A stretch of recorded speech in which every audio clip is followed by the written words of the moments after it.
How did this traditional Chinese house end up in West Virginia? China Folk House is the story of how one American's passion and the help of many volunteers in the United States and China transported an endangered traditional home from rural Yunnan to rural West Virginia, where it has enriched an entire community and serves as a center for cultural exchange, learning, and music.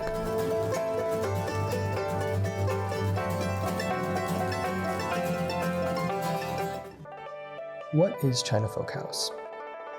China Folk House is a project that it saved a Yunnan farmhouse that was going to be flooded by a dam on the Mekong River, this beautiful part of northwest Yunnan. You can see it behind me.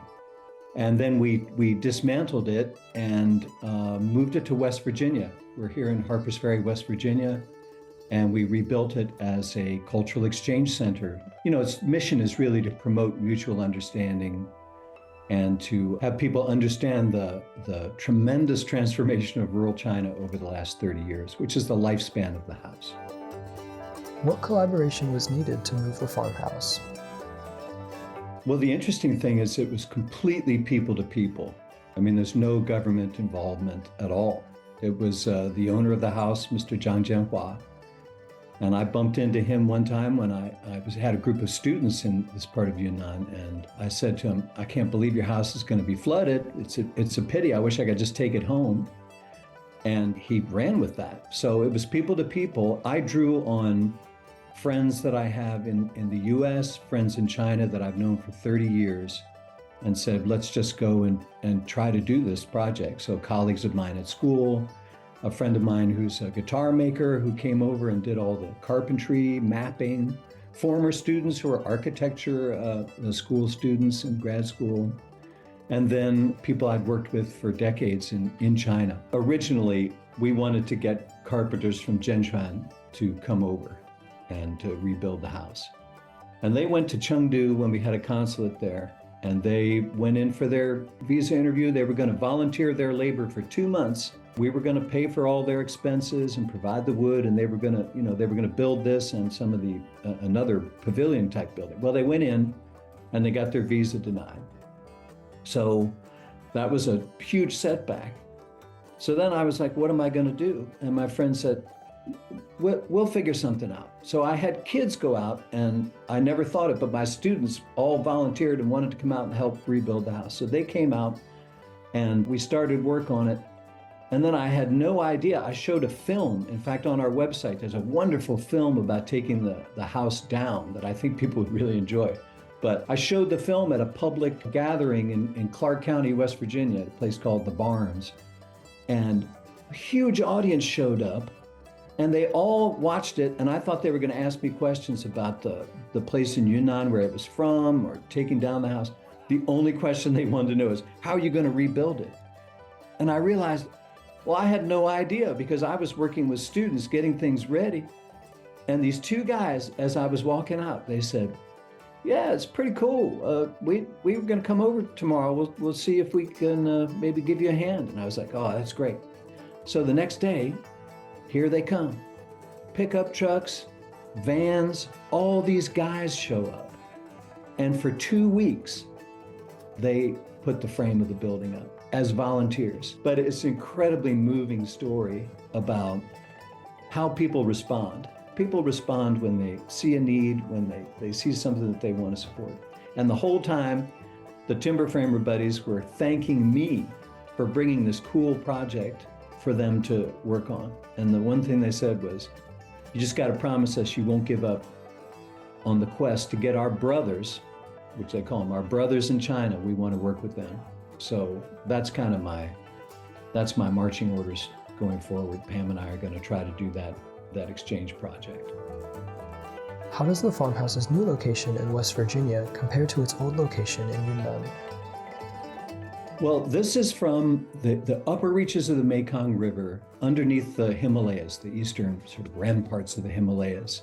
So the idea was to go from the Himalayas and the Mekong to the Blue Ridge and the Shenandoah, and to move from one rural location to another rural location.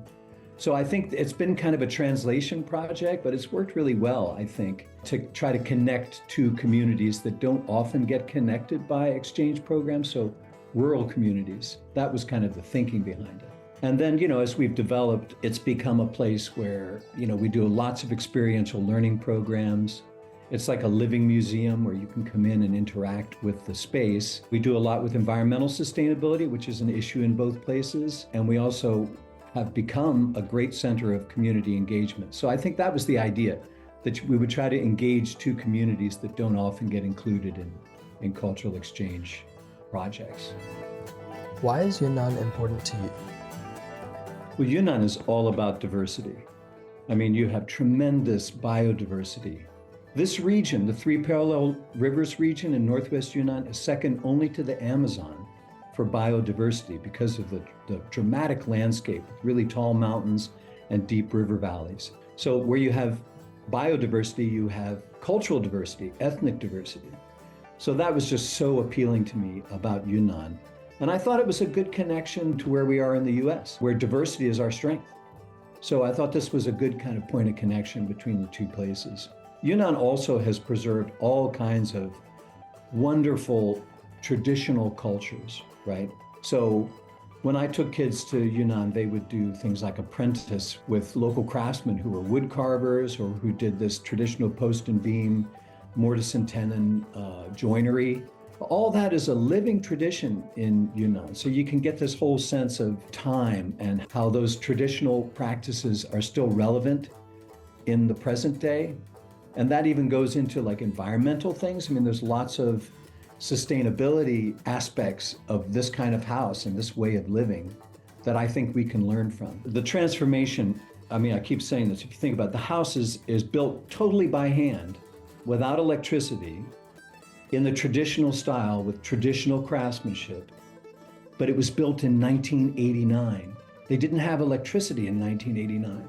We took the house down in 2017, and then we rebuilt it. But think about the lifespan of the house. What's happened in rural China between 1989 and 2017? I mean, that is probably the greatest transformation in the history of the world in terms of rapid change. That's one of the things I think it's really important to convey, is the diversity of Yunnan, but also just the tremendous transformation that's occurred in rural China. So that's kind of a big challenge, but when we do this living museum where people are able to come in and interact, I think that is an important point of understanding. I think folks who've been to China will understand that that's an important thing to document, that level and depth and speed of change. So all of those things are in Yunnan, right? The preserved traditional culture, the tremendous diversity, and then all these lessons that I think we can learn that are relevant for us. What is China Folk House's audience? Well, the first audience was students. They say if all you got is a hammer, everything's a nail. Well, I'm a school teacher, so every project to me is an educational project. But that has been truly amazing that over 500 kids, high school kids, have come out and volunteered. And we do a whole kind of camp program where we do cultural activities and camp stuff. But we're also teaching them, like some of the West Virginia timber framers came and were masters to teach the kids Chinese joinery, and they built buildings using Chinese joinery. So one audience is clearly students, you know, and we do language programs and a tremendous diversity of students from high school to, I mean, we've got cadets from Virginia Military Institute who are going to be coming, which I think is great. So, you know, students is one audience. Local people from Martinsburg, from Berkeley Springs, from Harpers Ferry, from Clark County, Virginia, you know, that's, I love it when they come up and say, oh, we just saw the signs, or we're hiking through the woods and we wanted to come over. So we want to do more of that to develop that kind of local connection. But I think the biggest surprise in terms of like community engagement is the Chinese American community and how they have embraced this. The Yunnan Native Place Association of DC heard about this project, and they have been such wonderful supporters, coming out, celebrating New Year, holding dinners. It's been a huge amount of work to do this project, and so many people have helped. But when you see someone from Yunnan come and see the house, and I mean, they're tearing up and I'm tearing up, and you just sort of feel like, wow, it's a house, but now it's a home. So that's been unexpected and really wonderful. So we're trying to build on that. How can we take that community and connect it with like the local community out here in West Virginia, rural Virginia? How do we connect those communities? And a lot of it happens just by spontaneity. I'll never forget one time about 12 people from the local community came wandering up when a Chinese American group was there making dumplings, and they said, come on in, there's plenty of food. And those guys ended up spending a whole afternoon and just eating all this wonderful food. So that's the kind of spontaneous thing that's happened. So how do we create more of those opportunities? One way we're going to do it is there's this amazing Yangqin player, dulcimer player, Tian Chao, right? She plays with Danny Nicely, a bluegrass mandolinist, Zan McLeod, an Irish guitar player, John Previti, who's like a legendary jazz bass player, and they're getting a tabla player, and they're going to do a concert, a fusion concert out here at the Folk House. So they did that once before during our camp, and it was so spectacular that they offered to come again. What is your vision for China Folk House? Well, I want it to be a platform for exchanges between these two communities, Northwest Yunnan and rural West Virginia, Virginia. I have two goals. One is I want to take the buddies from the Timber Framer Guild in West Virginia who helped me put this together. I want to take them to Jinshuan County, China, and then have them collaborate with other joiners, other carpenters. And these would be guys who they don't need a translator because they both speak the language of wood. I would love to have that kind of exchange program. I'd love to have a craft school where we could have artists and craftspeople from Yunnan and from West Virginia work together and exchange and have students come. My wife, Pam Leonard, who's done huge amounts for this project. She is totally the co-founder and co-director. She wants to do a ethnobotany, culinary, look at foodways as a point of exchange and commonality. So I think we are poised to grow into that kind of exchange center, where you can do exciting cultural programs that share what each place has that they have in common. We call it opening a space to build common ground. And I think that's what we're really trying to do, build some common ground. What advice do you have for young people to encourage people-to-people exchange?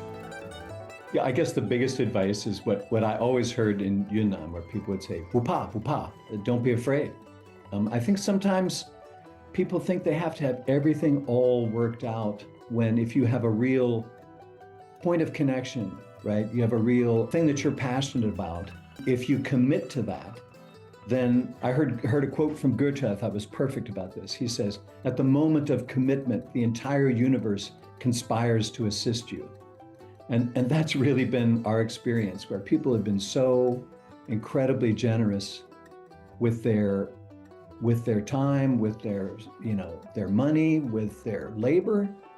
We have like 22,000 hours of volunteer labor from people here in the community and from students. I never planned on having that, but it happened because I think the impetus, the commitment to do it was sincere.